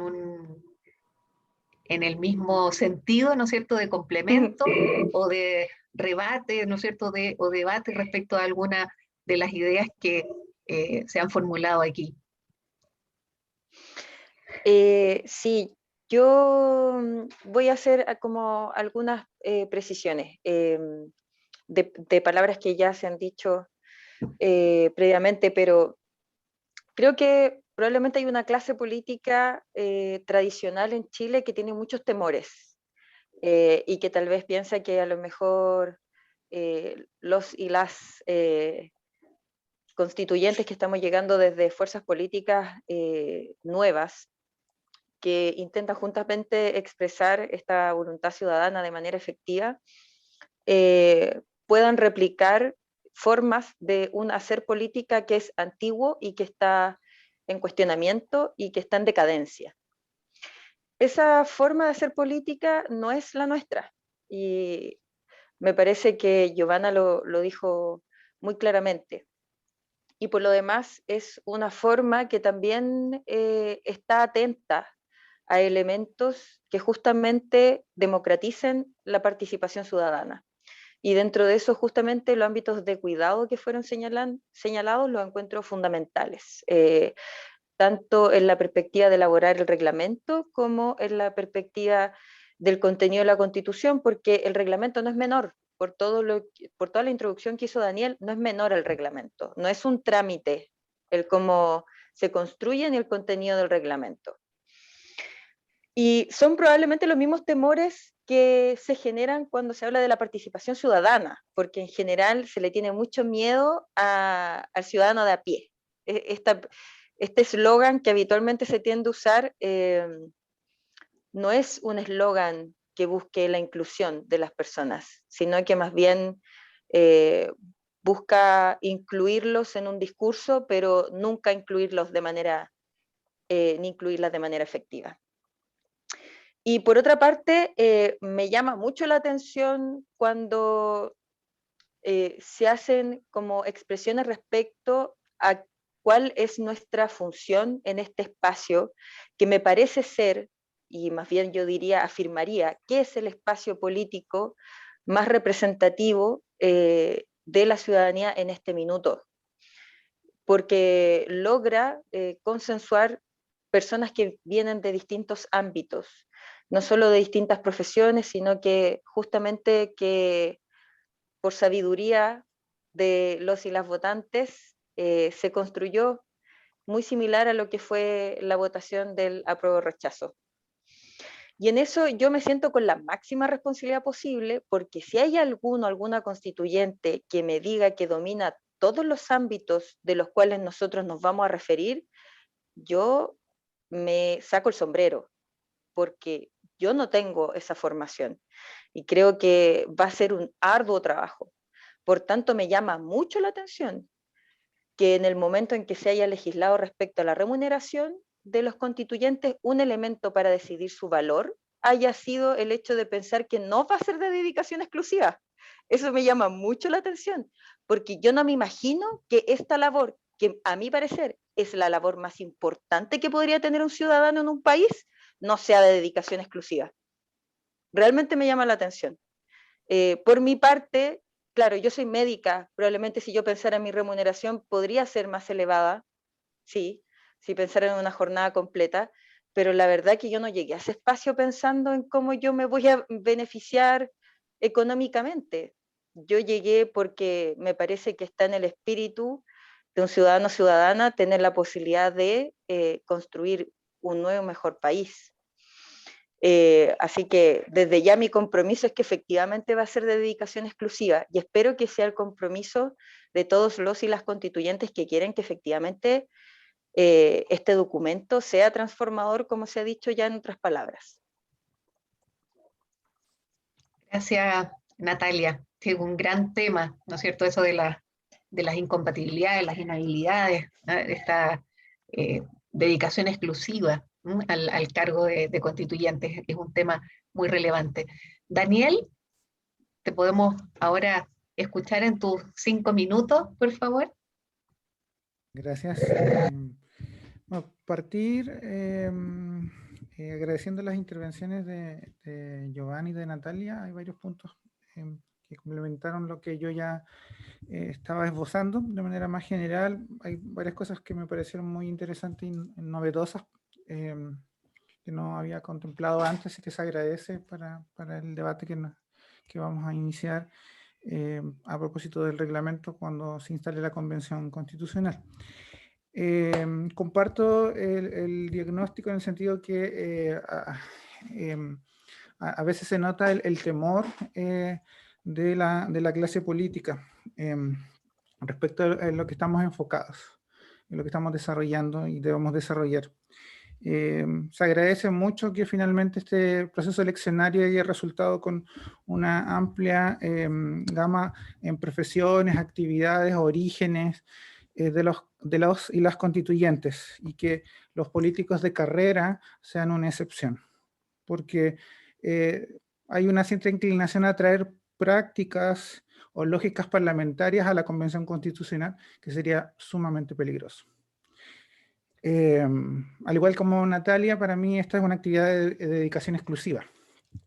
Uno de los desafíos que he tenido este mes es cómo organizar mi vida para hacer una pausa de 9 meses a 12 meses aproximadamente, que es la labor de constituyente. Yo de esta actividad la cumplo pretendo cumplirla con gran responsabilidad como un deber ciudadano y no pretendo forjar acá una carrera política. Yo pretendo volver a lo que estoy haciendo más o menos hasta ahora, a la academia y al ejercicio como abogado. De acá, de mi parte, no van a encontrar un nuevo político, ni pretendo generar ninguna carrera al respecto. También me preocupa la insistencia de que este proceso tiene un hito fundacional en el Acuerdo por la Paz en noviembre del 2019. Este proceso constituyente tiene varios hitos. El mismo inicio del estallido social, o de la revuelta, como también se le denomina. También recuerdo, por ejemplo, el 25 de octubre del 2019, donde se hizo a nivel nacional una serie de marchas. Yo lo recuerdo en particular en la conurbación, que me encanta destacar la de La Serena, Coquimbo, dos comunas unidas, que en esa marcha nos encontramos. Yo marchando desde La Serena, muchas personas desde Coquimbo, y nos encontramos en el medio. Entonces eso también es un hito significativo para la zona donde yo vivo. El Acuerdo por la Paz sí también es un hito, pero es uno más de otros tantos. Está el plebiscito al cual convocaron, por ejemplo, las municipalidades, los alcaldes. Ese también es un hito. La misma reforma constitucional de diciembre, etcétera. Hay muchos hitos. No sé por qué insisten en anclarse en el acuerdo de noviembre del 2019 y las ideas que están ahí vertidas. Eso es preocupante porque si estuviéramos anclados aquí, muchas y muchos no habíamos sido electos. Ese acuerdo no contemplaba listas de independientes, no contemplaba reglas de paridad, ni escaños reservados para pueblos originarios. Entonces, a eso nos referimos cuando pedimos más legitimación del proceso, porque ha habido mejoras en el camino y pueden seguir existiendo, ¿no? Las reglas no están escritas en piedra. Y por eso también me preocupa ciertas miradas de respecto a nuestra labor. Nuestra labor es redactar una nueva constitución, no es reformar una antigua. Por lo tanto, no puede ser poder constituyente derivado, tiene que ser necesariamente poder constituyente originario, con los términos que ya se han explicado, porque lo que se nos encarga es de desafiar la estructura del poder sobre el cual hoy en día funciona nuestro país, el orden estatal existente, es crear uno nuevo. Por lo tanto, no podemos estar limitados a ciertos temas, no es mirar la actual constitución y ver dónde están los problemas y generar algunos cambios. No, es partir, como se ha insistido, de una hoja en blanco. No es una reforma, por lo tanto, no puede ser poder derivado. Necesariamente es originario. Pero también como decía Natalia, y con esto voy terminando, lo importante es que nosotros somos representantes de la ciudadanía, debemos llevar ese sentir, esas ideas y propuestas a través de los mecanismos de participación ciudadana incidente que mencionaba Giovanni y misma Natalia, para que en definitiva el proceso sea lo más participativo posible, para que refleje cabalmente lo que todas y todos queremos, cambios reales. Gracias. Muchas gracias, Daniel. También muy reveladores los comentarios, ¿no es cierto?, en estos 5 minutos. Y vamos a oír ahora a Giovanna, que la hemos dejado al final, porque como, ¿no es cierto?, habíamos partido, o quedó al final, así que vamos a seguir en esa línea contigo, Giovanna, del final. Sí, Tienes tus 5 minutos. ahí Sí, perfecto, te escuchamos perfecto. es que yo escucho, ya, eso pasó. Sí, no, en verdad que como llegué solo a la réplica no tengo mucho que decir, así que para también abrir pronto la pregunta, que siempre es lo más interesante. 2 cosas chicas. Primero, que para que vean que es bueno dialogar y escuchar al otro. A mí no se me había ocurrido lo de la dedicación exclusiva, me parecía evidente, o sea, nunca se me pasó por la cabeza que podía haber un constituyente o una constituyente que estuviera en otra cosa, o sea, el sueldo lo calculé ahora mientras estaban hablando los chiquillos, son casi 8 sueldos mínimos. Entonces uno se pregunta como, ¿en qué mundo eso puede no ser un sueldo digno o suficiente en el fondo para mantener un estándar de vida súper, súper bien y muy por arriba del promedio? Así que lo anoto para que lo hablemos en el reglamento, yo creo que es importante que quede establecido. Y después hay una cosa muy chica, pero que es muy de forma, pero que me parece que igual es importante, que es que yo en principio, por supuesto que estoy dispuesta a convencerme de lo contrario con buenos argumentos, pero yo en principio no estoy a favor de una comisión consolidadora, porque si bien tenemos que resguardar que el texto final tenga una coherencia y que no hayan artículos que vengan a desvalidar otro artículo, que después sea muy difícil en términos, por ejemplo, judiciales o legislativos, hacer la interpretación de la norma, creo que el poder que toman un grupo de personas reducido, que no son los 150 y las 150, para poder cerrar el texto constitucional, me parece peligroso. Me parece que puede llegar a cuoteos, ¿cachai? O sea, tiene una serie de riesgos que hemos visto en en cómo se escribe esta constitución que hoy día todos necesitamos con urgencia cambiar para tener un Chile justo. Cuando 4 personas terminan un texto, ya tenemos 30 años de experimento de lo que pasa. Así que Yo en principio no estaría a favor de que hubiera una comisión consolidadora, porque creo que concentra mucho poder en la escritura final, pero sí que hagamos un mecanismo de coherencia que efectivamente, por ejemplo, si que vamos a trabajar por comisiones, esas comisiones tengan un tiempo determinado en que se intersecten, por ejemplo, para poder hacer contrarrevisión. Eso. Muchas gracias, Joana. Y así como dices tú, vamos a dar paso a una de las partes más interesantes, obviamente, de los coloquios, que son las preguntas que nos puedan formular los asistentes, los y las asistentes a este encuentro. Y para ello les voy a recordar que para pedir la palabra, porque se les va a abrir el micrófono cada vez que lo señalemos, ustedes tienen en su computador o en su pantalla, en la parte derecha bajo, ¿ya? Hay un icono que se dice reacciones. Y entonces ese icono es el que tienen que apretar para poner la manito, ¿ya? Yo quiero intervenir, y conforme vayan, ¿no es cierto?, mostrando esas manos, nosotros les vamos a ir dejando la palabra. También les pedimos básicamente que las preguntas se hagan de manera breve para que podamos tener el tiempo de responderlas.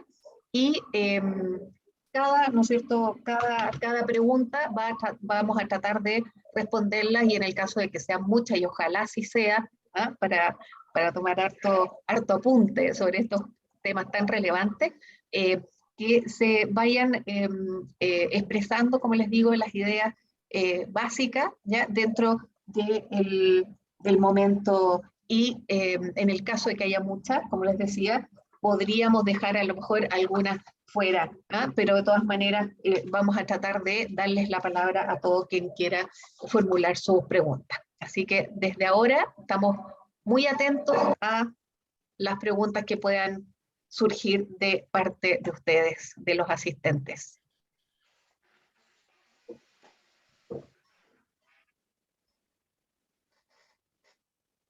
¿Hay alguna?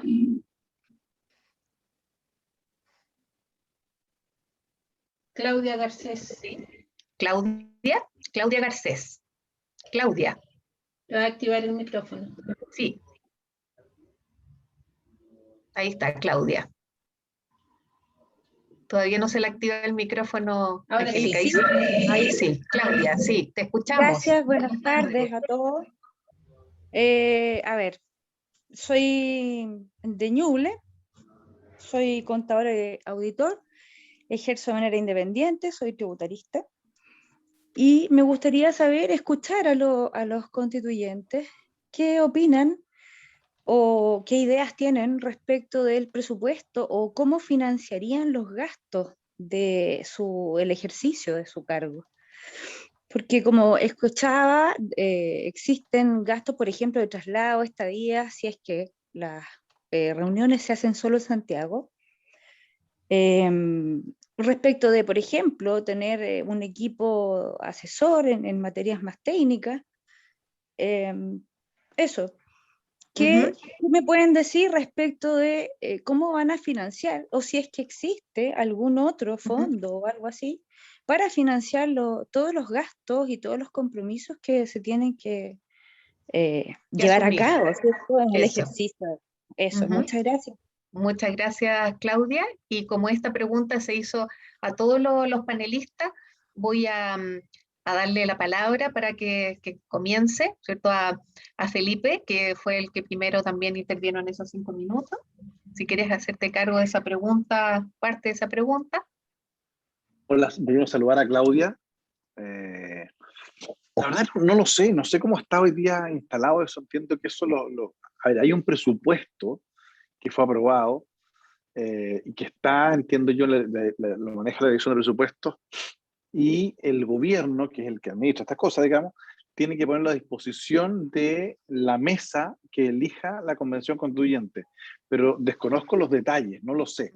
Yo creo que mientras menos, o sea, lo que hay que asegurar es que, tal como se decía acá, uno, que se permita la participación efectiva de las personas, sobre todo de aquellos que viven en regiones, que es súper importante, garantizarle que puedan venir. Y también, ojo, ¿por qué no pensar en que haya sesiones en regiones? Que me parece ya súper bueno también, digamos, ¿ya? Que son muy importantes. Y un segundo tema es que el presupuesto debe contener recursos suficientes para que haya un nutrido y robusto proceso de participación ciudadana, sea virtual, sea presencial, pero que exista ese mecanismo. Pero desconozco los detalles porque no me he metido nunca en eso, no lo sé. Gracias, Felipe. Daniel, Giovanna, Natalia, ¿alguno podría acotar Perdón, algo más? para ¿Sí? terminar una cosita, Sí, para sí.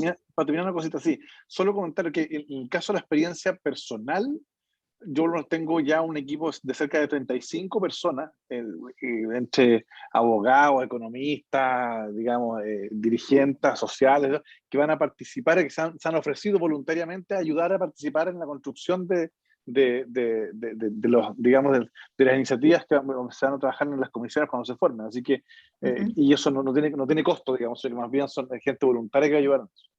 Exacto. Giovanna. Sí, no, muy cortito, que Claudia, con respecto a tu pregunta, el tema presupuestario hoy día, ya, esto es muy concreto, pero el tema presupuestario hoy día está siendo administrado por la Secretaría Técnica de la SECPRES, porque la SECPRES quedó a cargo de toda la instalación o de toda la logística en el fondo, como de que se instale. Lo único que está escrito a priori es que pasada una cantidad de días después de la elección, el presidente se va a pronunciar, que después el presidente tiene 3 días para entrar, no sé, entrar en razón, no me acuerdo cómo se dice, después los legisladores, entonces ya creo que nos dijeron que partimos el 5 de julio. Además de eso, solo está estipulado que nos vamos a juntar, y que cuando nos juntemos tenemos que elegir una presidencia y una vicepresidencia. Entonces, todo lo demás está por verse, y todo lo demás, por lo tanto, va a ser materia de esta conversación en el reglamento. Ahora, yo estoy de acuerdo, yo creo que todos vamos a estar de acuerdo, necesitamos financiamiento efectivamente para participación. Hoy día lo que sabemos es que el sueldo, yo imagino que bruto, de los constituyentes es creo que 2,5 millones, y lo único que está establecido es que las asignaciones, dígase por asignaciones desde la benzina, arrendar una oficina, tener a alguien que te ayude en comunicación, cualquier cosa, participación, todo, sería de 1,6 millones. Eso es lo que, tampoco sé si bruto, líquido, no sé quién sería el empleador de eventualmente asesores, no tengo idea. Y todas esas son las cosas que hay que arreglar. Y ahí sí es importante saber que tiene que haber un presupuesto que sea para la participación total, que no se distribuya en nosotros, necesariamente digo, sino que hay una estructura de participación, creo yo, de la convención, y esa sea la que esté financiada, para que haya una garantía de que esos recursos efectivamente se usen en eso. Porque, por ejemplo, en el Parlamento hoy día hay asignaciones, se supone que son para trabajo territorial, y no siempre pasa.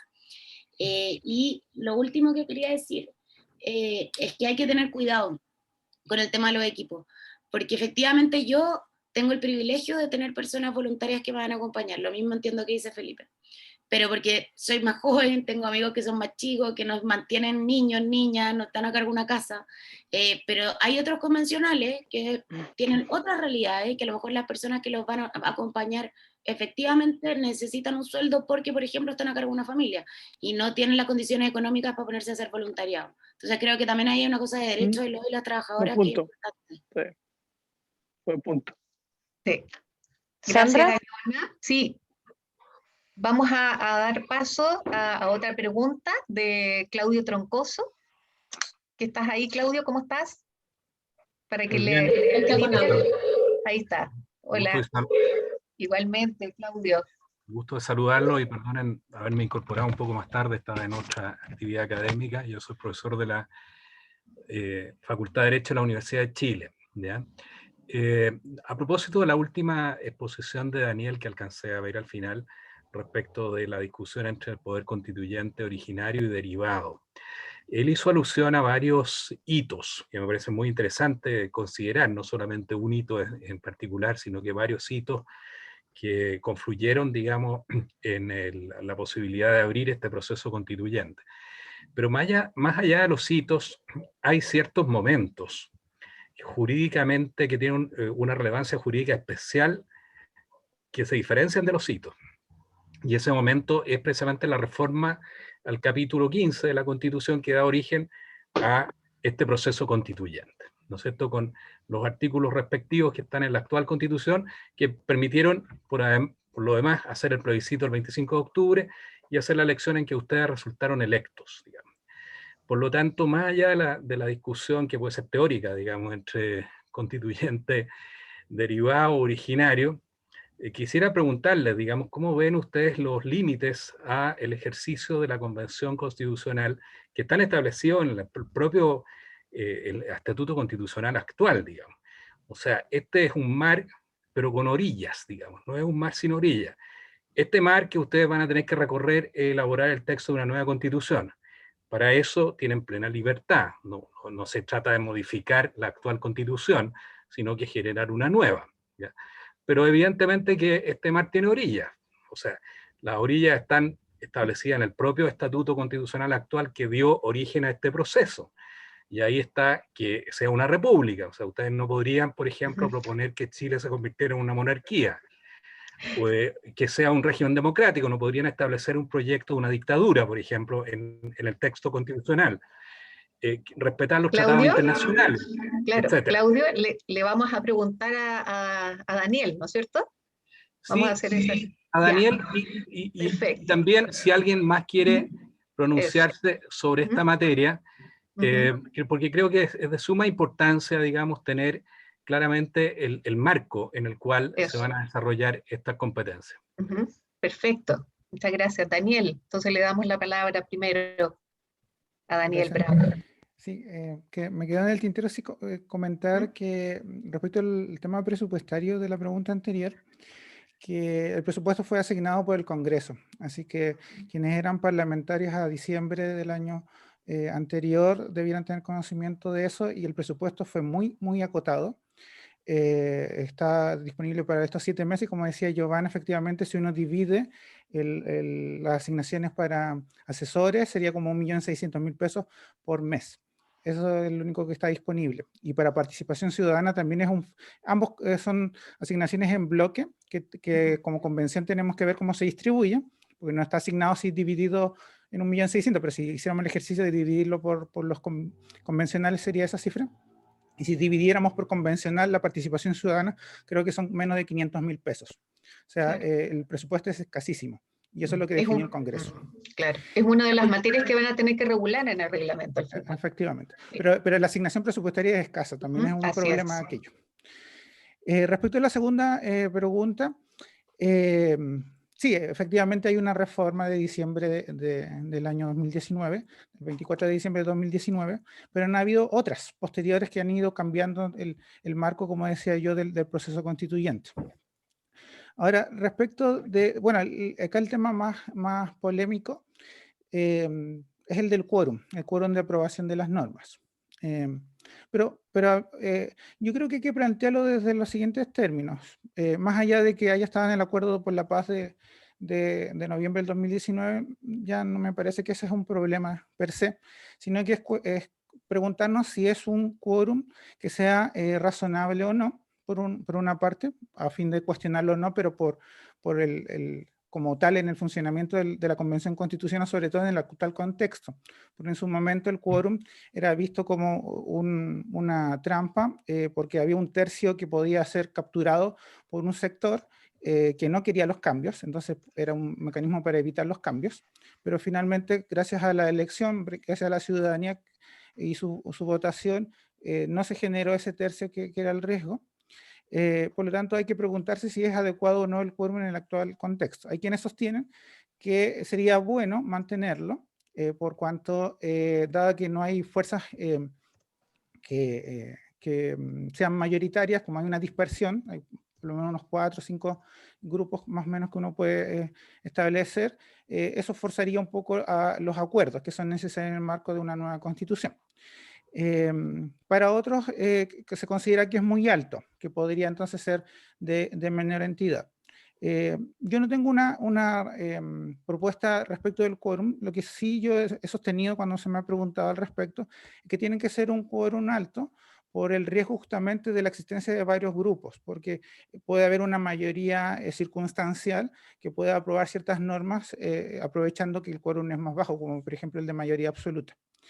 Y la pregunta es, bueno, ¿se puede cambiar los 2/3? Sí, se puede cambiar. La pregunta siguiente es, ¿quién puede cambiarlo?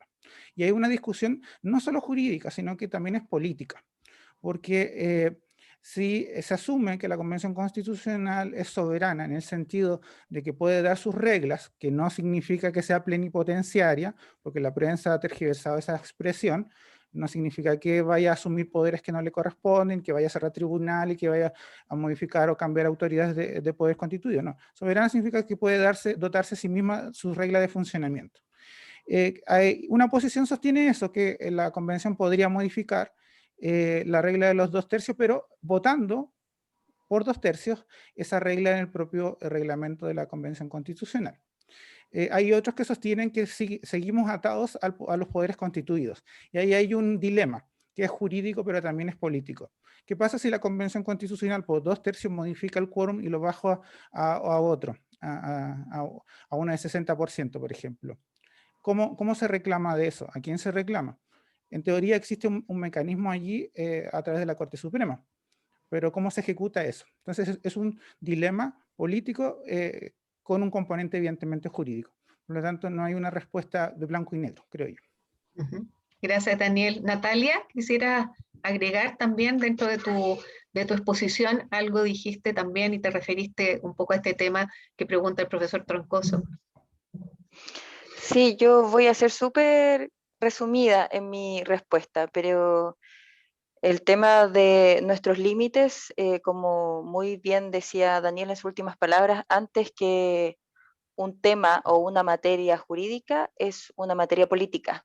Por tanto, hasta dónde nosotros vamos a tener la capacidad de modificar lo que ya está establecido y que fue establecido bajo las normas del poder que actualmente está en decadencia, va a ser nuestra capacidad de lograr acuerdos, en el entendido que la mayoría de los que llegamos a ese espacio, entiendo que tiene efectivamente un origen democrático, pero justamente transformador de la política actual. Así que esos van a ser nuestros límites, nuestra capacidad de ponernos de acuerdo. Perfecto. Vamos a dar paso a otra pregunta, pero sin perjuicio de que los ponentes, ¿no es cierto?, puedan hacerse cargo también en la respuesta a algunas de estas inquietudes. A Francisco Molina, que tengo anotado acá en el siguiente. ¿Sí? Ahí está, con audio. Sí, ahora sí. Sí. Muchas gracias. Vamos a hacer la pregunta y después, Giovanna, continuamos, ¿ya? Si esto no... Francisco, buenas tardes. Si tienen contemplado alguna forma o alguna idea de consultar a los pueblos originarios cuando se tomen decisiones que les puedan afectar, justamente sin perjuicio de que se hayan designado escaños para pueblos originarios, es bastante distinto a dar cumplimiento a obligaciones que tenemos como Estado, y es escuchar efectivamente a los pueblos propiamente tal. Si tienen pensado algún mecanismo o algo. Muchas gracias, Francisco. Y ahora le damos la palabra a Giovanna, ¿ya?, para que pueda hacerse cargo de ello, y además, si es que quieres agregar algo al respecto de la pregunta anterior también. Sí, no, la verdad que había pedido la palabra, disculpen, porque yo me voy a tener que salir, porque tengo otra reunión más. Pero solo para la última pregunta, yo creo que para lograr que esta convención constitucional, los escaños reservados sean parte de la conversación y no sea solo como una cuota por cumplir, tenemos que tratar de tener el tipo de actitud al menos para tener listas posibles. Yo espero que cualquier tipo de consulta que se quiera hacer a pueblos originarios sea establecido por los y las representantes de pueblos originarios y que sean ellos y ellas quienes nos digan cómo se hace ese proceso. Dicho lo anterior, les agradezco un montón. También qué bueno verlo a los otros constituyentes y espero que nos veamos pronto. Gracias, Giovanna. Muchas gracias. Giovanna. Felipe, ¿quisieras agregar algo sobre esta pregunta que hacía Francisco Molina? Yo creo que, a ver, ¿se escucha yo, no? Sí, perfecto. Sí, a ver, yo creo que es un súper debate, porque por un lado se ha planteado de que la existencia de cuotas de pueblos originarios permitiría dar cumplimiento a las obligaciones del convenio 169. Por otro lado, algunos han dicho que no, que eso no es así, toda vez que ellos tienen un mandato acotado, que dice relación con la creación de un texto constitucional, pero que si esto afecta, y obviamente va a afectar, digamos, a los pueblos originarios como parte, digamos, de un Estado, digamos, evidentemente también tiene que ser consultado. Entonces, esto va a ser un tema de debate. mientras más amplio sea la representación y la legitimidad del proceso, particularmente respecto a la ciudadanía, me refiero al plebiscito de salida, y si se puede establecer algún mecanismo de participación también de los pueblos originarios, me parecería fantástico. Aquí en esto creo que es tan importante lo que estamos llamados o estamos convocados a hacer, que no hay participación ciudadana que se pueda dejar fuera en este punto. Así que todo lo que aporte legitimidad al proceso, bienvenido sea. Y lo que no aporte, perdón, y lo que no aporte, que no pase. Natalia, ¿quieres agregar algo? Mira, en la misma línea que decía Giovanna, vamos a tener la fortuna de tener personas que justamente provienen de pueblo originario, y ahí hay un elemento inicial de que debiese estar un representante de los pueblos originarios a lo menos en cada comisión. No me imagino una comisión que discuta algún tema en lo cual no esté su mirada, porque por mucho que yo pueda estar sensibilizada respecto a las problemáticas de los pueblos originarios, distinto es tener una vivencia, porque eso genera sensibilidad al momento de tratar los temas muy distintos.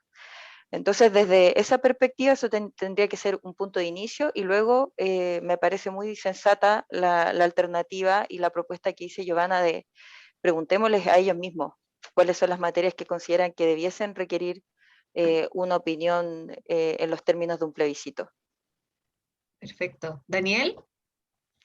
Sí, también coincido con Natalia y con Giovanna, que son los pueblos originarios los que nos tienen que decir cómo debiera ser su participación, no definirlas nosotros, y el canal natural sería a través de los colegas constituyentes de escaños reservados, porque aparte que los pueblos originarios no son un bloque, cada uno tiene sus prácticas culturales y sus tradiciones que son diversas, entonces el canal que nos puede informar de cómo o qué interés tienen en esa participación o cómo podría desarrollarse naturalmente a través de los convencionales de escaños reservados, y ese sería el camino.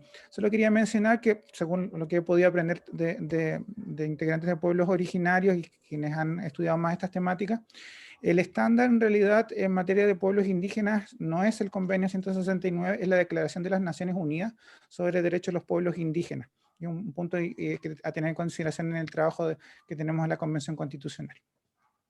Muchas gracias, Daniel, y a Francisco por su pregunta. Y ahora tenemos una pregunta que nos va a formular Cristian Ateaga. Cristian, ahí para que le abran el micrófono. Lo estoy activando. Sí. Ahí a está. Cristian Ateaga.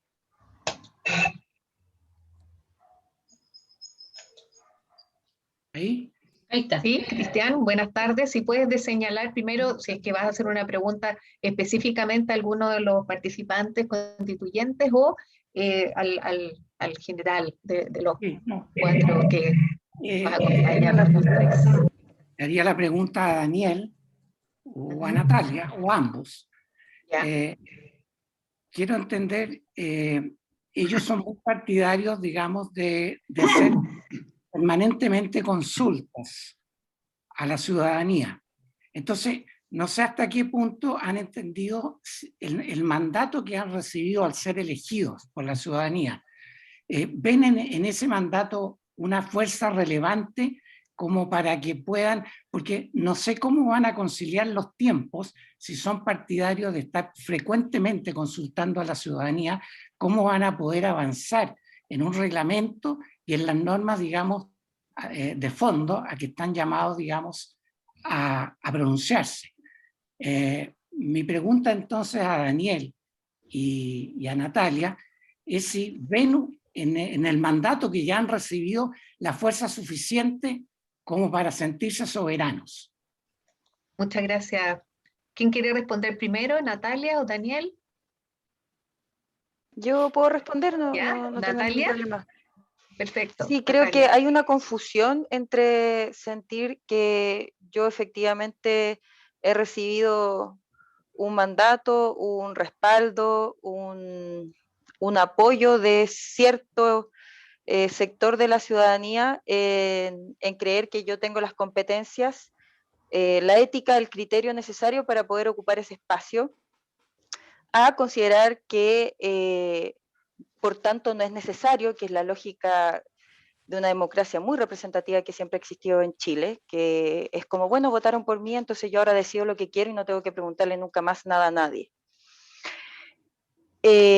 Despejando eso, creo que el saber que hay materias de las cuales uno, a pesar de sentir el respaldo de la ciudadanía, debiese repreguntar, me parece que es un gesto también de humildad, que eso es algo que uno nunca tiene que olvidar en el ejercicio del ser humano en los distintos ámbitos. Pero por otra parte, como se ha dado en este conversatorio, la verdad es que la mayoría de nosotros tenemos efectivamente coincidencias. Así que es muy poco probable que sea un continuo de estar consultando en forma plebiscitada las diferencias. Pero ante diferencias que sean muy profundas, me parece que sí un mecanismo de un plebiscito es una buena forma.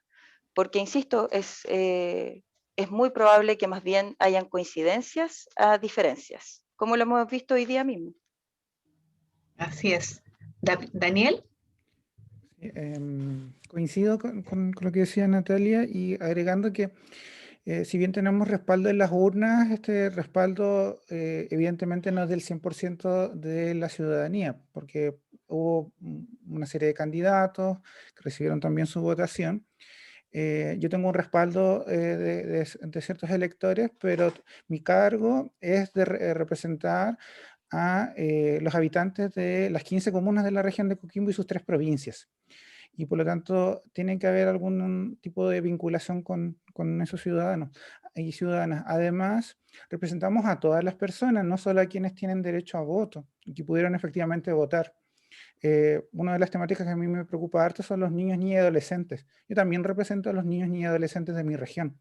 Y por lo tanto también tienen que haber mecanismos de participación ciudadana para los niños, niñas y adolescentes. A ellos también hay que preguntarles. Y respecto a los plebiscitos, ese es un mecanismo de democracia directa, no sé por qué hay temor respecto de eso. Naturalmente no pretendemos con Natalia hacer plebiscitos todas las semanas o todos los meses, sino que va a ser, si es que es necesario, muy puntuales para ciertos temas que donde no haya conflicto, o sea, donde haya controversia importante, temas trascendentales, etc. Sin perjuicio de los otros mecanismos de participación ciudadana que ya se han enunciado. La posibilidad de recabar ideas o propuestas de estudio obligatorio para la convención o como insumo, etc. Tiene que ser un proceso constituyente verdaderamente participativo, entonces tiene que haber esta retroalimentación de lo que hacemos, de lo que espera la ciudadanía de nosotras y nosotros, para que sea validado entonces en su momento a través del plebiscito de salida. Pues al final eso es lo que esperamos, que el producto del trabajo de la Convención Constitucional sea aprobado mayoritariamente en el plebiscito de salida. Muchas gracias, Daniel. Y en aras del tiempo que tenemos acá para el desarrollo de este encuentro, vamos a poder darle la palabra a una persona más que quiera hacer alguna pregunta a alguno de los panelistas o a todos los que aún nos acompañan, a Daniel, a Natalia, a Felipe. Vamos a abrir los micrófonos si es que quiere alguien más intervenir. Aquí tengo a Victoria Cáceres. Estoy activando el audio.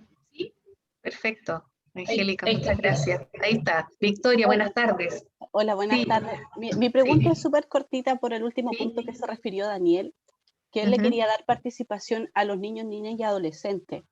En lo personal creo que es muy ambicioso involucrar en el proceso constitucional a los niños, niñas y adolescentes, considerando la cultura cívica que existe hoy en nuestro país. Pero refiriéndose al punto de Daniel, me gustaría consultarle en qué materias él le consultaría a los niños, niños y adolescentes, porque si estamos hablando, por ejemplo, del sistema económico, no creo que los niños, niñas y adolescentes van a ser participativos en este punto. Entonces, ¿en qué materia él encuentra que hay que involucrar a los niños, niñas y adolescentes? Muchas gracias, Victoria. Daniel, la pregunta que se hace precisamente para ti. Sí, respecto a la participación ciudadana, hay que entenderla que no es preguntarle específicamente necesariamente de un tema, o sea, como qué opina respecto de esto. A veces la participación ciudadana es simplemente preguntar qué piensa, opina en general del modelo o visión de país. De los niños y adolescentes podemos preguntarles así, partir con preguntas de cuál es su visión de país, cuáles son las temáticas que les resultan relevantes, y eso puede ser un aporte al proceso constituyente.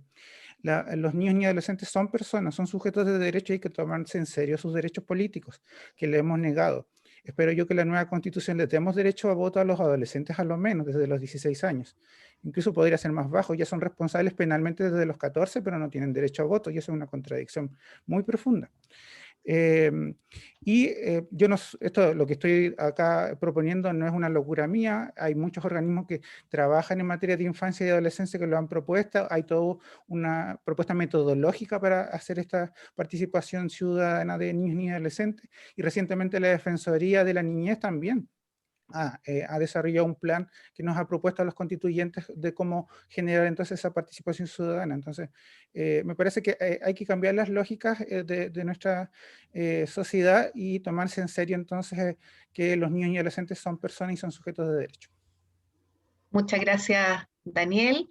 Bueno, y con esta pregunta, ¿no es cierto?, y cerramos nuestro encuentro, el coloquio, sobre cuál es la importancia o la trascendencia que va a tener el reglamento que se tiene que dar y aprobar la Convención Constitucional para el éxito de esa misión tan relevante que tienen, ¿no es cierto?, en este momento para nuestro país, como es la elaboración de una propuesta de un texto de nueva Constitución.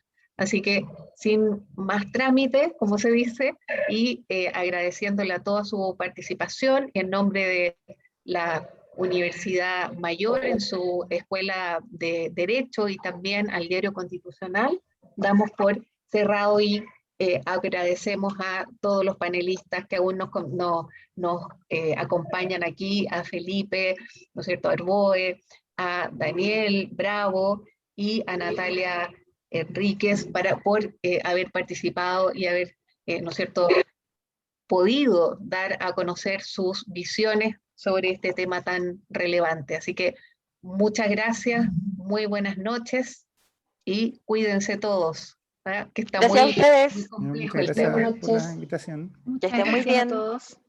Gracias a todos.